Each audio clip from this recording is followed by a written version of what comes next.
Faudra-t-il dialoguer pour mettre fin à l'insécurité dans l'Est de la République démocratique du Congo? Nous recevons pour vous Manix Yenda. Bienvenue. Merci beaucoup Jean-David Kilolo. Alors, l'agression rwandaise, on en parle encore. On a vu l'initiative prise par les évêques, mais ça commence un tout petit peu à tituber par rapport au dialogue ou pas? Le dialogue, c'est notre traditionnalisme politique congolais. C'est notre culture d'arbre à palabre. Nous avions développé cette attitude depuis la nuit de temps, de régler nos conflits autour d'une table, de conjuguer les efforts à chaque fois que nous avons des divergences, de points de vue différents sur le plan politique, ce qui relève effectivement de notre responsabilité en tant que nation ayant développé le vouloir vivre collectif. Ça, c'est un aspect. Mais lorsqu'on parle du dialogue, Jean-David Kilolo, il faudrait d'abord faire une démarcation entre le dialogue en temps de paix et le dialogue en temps de guerre. Le dialogue en temps de paix peut provenir de réalités d'ordre politique, crise politique permanente et récurrente, ayant infesté les fonctionnements normaux des institutions de la République établie. Et pour ça, on peut se retrouver autour d'une table. Il y a des crises, par exemple, sur la question de la contestation des animateurs de la Commission électorale nationale indépendante. Ça peut faire l'objet d'un dialogue. Il y a la question, par exemple, de la légitimité du président de la République. Vous savez qu'il y a des opposants qui, jusqu'aujourd'hui, réclament vérité des urnes, qui parlent de hold-up électoral. C'est des questions qui divisent davantage la classe politique congolaise. Même la question du changement de la Constitution, ça peut faire l'objet d'une crise politique qui peut nous amener à un dialogue des natures politiques. Mais dans un contexte de guerre, le dialogue s'inscrit dans le seul ordre de vouloir conjuguer nos efforts ensemble avec toutes les forces vives de la nation pour bouter dehors l'ennemi qui s'installe sur le territoire congolais. Et donc c'est un dialogue pour pouvoir fédérer les énergies, les intelligences, les stratégies ensemble afin de vaincre un ennemi qui est un ennemi commun. Autant pour le président de la République, autant pour Martin Fayoulou, autant pour Délice Sanga. Et donc, je pense que ce dialogue, s'il y en aura, il faudrait que ce soit un dialogue qui nous permettra de réfléchir ensemble pour bouter dehors notre ennemi qui est déjà identifié. Donc, l'ennemi qui est identifié, c'est qui? Non, mais c'est Kagame, c'est le Rwanda. Et pas Nanga? Non, mais Nanga, c'est un supplétif. Nanga, est-ce qu'il pourra aussi participer au dialogue s'il y a? Je pense que, vous savez, il ne faudrait pas ouvrir une brèche pour ne pas le renfermer après. Parce que si on accorde un couloir des discussions avec Corneille Nangaa, cela est une possibilité de créer d'autres Corneille Nangaa après. Finalement, ça deviendra un fonds de commerce. Le fait de faire la rébellion, ce serait un moyen pour accéder à la gestion de la chose publique de l'État, ce qui n'est pas correct. Nous avions opté pour un régime démocratique qui passe essentiellement par la compétition électorale. Surtout que Corneille Nangaa fut le président de la Commission électorale nationale indépendante, la CENI. Il avait le statut d'un arbitre qui avait pour mission de départager les politiques. Et Nangaa ne pouvait pas se métamorphoser à un compétiteur au point de se liguer contre les autres compétiteurs. Ça, c'est quand même absurde et inacceptable. Mais regardez d'abord l'attitude de Nangaa au début. Quelle a été la première recommandation ou encore réclamation de Corneille Nangaa? Nangaa réclamait le respect de l'accord qui existerait entre Joseph Kabila et Félix Tshisekedi. Et pendant ce moment-là, Nangaa plaidait pour le compte de qui? Quelque temps après, Nangaa se transforme en un rebelle. Il tue, il pille, il crée de la désolation. Il devient l'objet de massacres. Et aujourd'hui, la seule question qui demeure est celle de savoir Nangaa rend ce service pour qui? Nangaa obéit aux ordres de qui? Mais il est là, il le fait pour lui-même, il a dit. Non, mais s'il le fait pour lui-même, alors quel est le mobile de motivation de son combat? Alors, mais là, c'est que le dialogue pourra quand même bien expliquer les choses. Non, mais au fait, on ne peut pas aller au dialogue pour faire du Nangaa notre menu de change. Non, parce que le dialogue devra certainement, parce que tout à l'heure vous l'avez dit, devra réunir les fils et filles de la RDC pour parler. Mais lui aussi, c'est un des fils, peut-être de la République démocratique du Congo, quand bien il est condamné. Non, mais un fils qui se rébelle gratuitement contre son pays, je ne sais pas quel est le prix que nous pouvons réserver à ce fils-là. Alors aujourd'hui, quel sens pourra donner au dialogue où il n'y a pas d'autres composantes? Donc, je l'ai dit... parce qu'aujourd'hui, pour l'Église catholique, Monseigneur Ambongo, ou le cardinal Ambongo l'a dit, il va aller voir tout le monde. S'il faut aller même au ciel, là où il y a d'autres Congolais, il va aller les suivre. Donc pour lui, c'est que s'il faut aller au niveau de Burundi, Ouganda, et qu'il y a des Congolais là-bas pour dialoguer, il va le faire. Non, mais moi je crains que nous tombions dans ce qu'on appelle en médecine l'erreur médicale. Administrer un médicament qui ne correspond pas à la maladie détectée. Je crois qu'aujourd'hui, le problème que nous avons, c'est un problème d'ordre sécuritaire.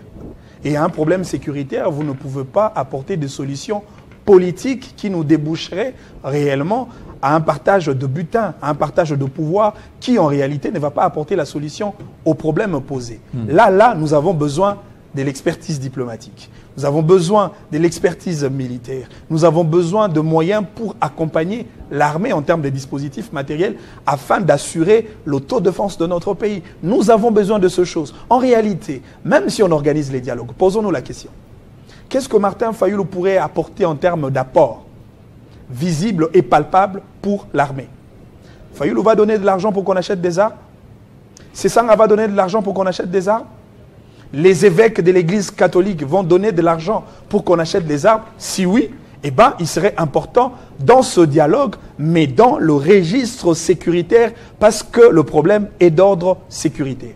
Je vous ai dit, Nanga ne doit pas se retrouver en réalité dans ce problème. Vous savez que le combat des Nanga est quand même un combat très incohérent. Qu'est-ce que Nanga nous disait? Il l'a même répété, que c'est lui qui a créé Tshisekedi, et que celui qui en a le pouvoir de le faire, il se comporte comme un Dieu créateur. Mais lorsque Nanga nous dit que Tshisekedi n'a pas été élu, pourquoi il ne dit pas aux Congolais qui est le candidat qui a été réellement élu? S'il dit aux Congolais le candidat qui a été élu, on pouvait comprendre son combat dans le sens de rétablir de ce droit le candidat qui a été réellement élu. L'arbitre se transforme en un compétiteur, et un compétiteur qui se ligue non seulement contre les autres compétiteurs, mais contre toute la population congolaise. C'est ce qui est quand même décevant. Nous voulons bien d'un dialogue, nous voulons bien d'une table ronde, mais à condition que cela ne débouche pas à un partage de butin. Un dialogue, mais pour lever l'option de combattre le Rwanda. Un dialogue pour lever l'option de renforcer notre armée. Un dialogue pour lever l'option d'augmenter le budget pour l'armée congolaise. Un dialogue pour lever l'option de restructurer l'armée afin d'assurer l'intangibilité de nos frontières, protéger les territoires congolais, parce que nous avons l'obligation de léguer un héritage complet à la génération future. Alors, quelle chance que vous donnez aux démarches entreprises par l'Église catholique? Je leur accorde toutes les chances possibles, mais je voudrais qu'ils soient sincères. Je voudrais qu'ils définissent clairement le terme des références. Quel est le cahier des charges? Quel est le contenu que l'on peut accorder ou donner à ces dialogues-là? Pourquoi on doit se retrouver autour d'une table? On va parler de qui? On va parler de quoi? Qui doit prendre part à ces dialogues? En réalité, dans ce dialogue, comme je l'ai dit tantôt, nous n'avons besoin que de ceux-là qui apporteront des intelligences allant dans le sens d'aider les pays à vaincre l'ennemi. Quoi de plus normal d'associer Denis Sessanga, parce que c'était un ancien rebelle. Il pourra nous apporter son expérience de la rébellion. Mais vous n'avez pas parlé. Quoi de plus normal d'inviter Jean-Pierre Bemba, parce que c'est un seigneur de guerre, il sait ce que c'est la guerre dans la partie Est. La mer Mende, Moussa Niamou ici, ils sont nombreux. Ceux-là peuvent apporter. Mais Katumbi serait important pour apporter le fonds, le moyen, le finance. Les finances. Mais lui n'est pas l'État. C'est l'État congolais qui doit apporter. Non, mais si, mais c'est une affaire de Congolais. Mouyaya nous a dit, le front sont lancés dans tout le niveau. Si Katumbi se considère comme un Congolais, c'est un homme d'affaires attitré. Il a de l'argent, il n'a qu'à apporter son soutien financier pour aider le gouvernement congolais, aider l'armée congolaise à pouvoir avoir le moyen nécessaire. Mais pourquoi chez Katumbi, vous le voyez qu'ils le font? Mais il peut apporter son expertise. Non, mais parce que Katumbi, c'est un homme d'affaires attitré. Mais pas seulement homme d'affaires, mais il peut aussi apporter dans d'autres secteurs. Non, mais Katumbi n'a aucune expérience des guerres. Il n'a jamais été un seigneur des guerres.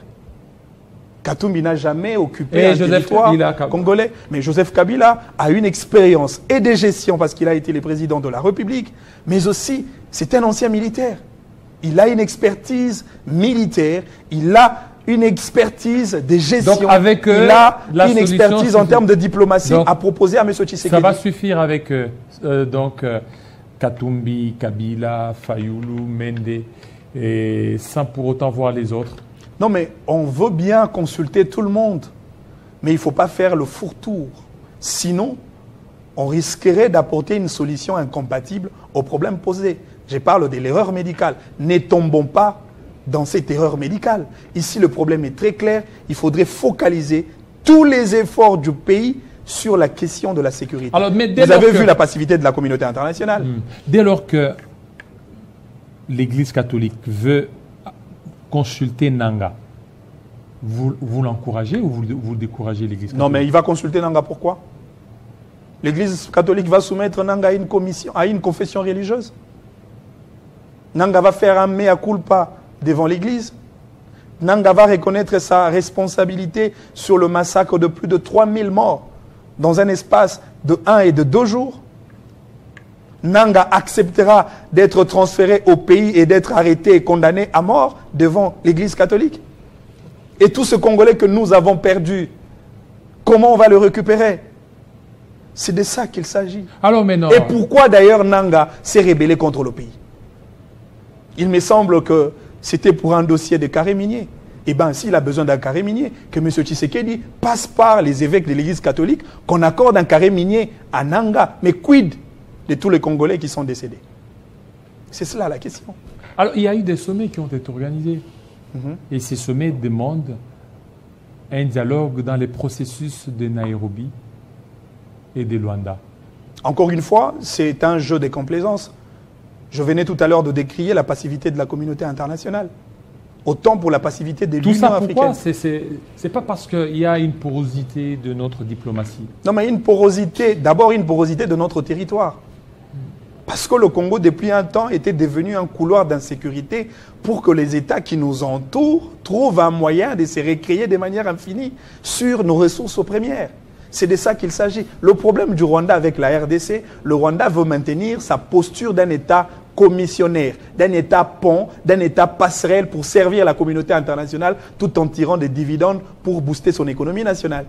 Alors, il y a déjà l'OTAN qui veut installer ses bases au niveau du Rwanda. C'est que la RDC fait face aussi à l'OTAN. Non, mais la RDC a tout intérêt de renouer le nouveau contrat, les nouvelles relations avec les autres États pour assurer l'intégrité de son territoire. Mais aujourd'hui, il faut dire aux Congolais que le salut du Congo ne passerait que par le Congo et les Congolais.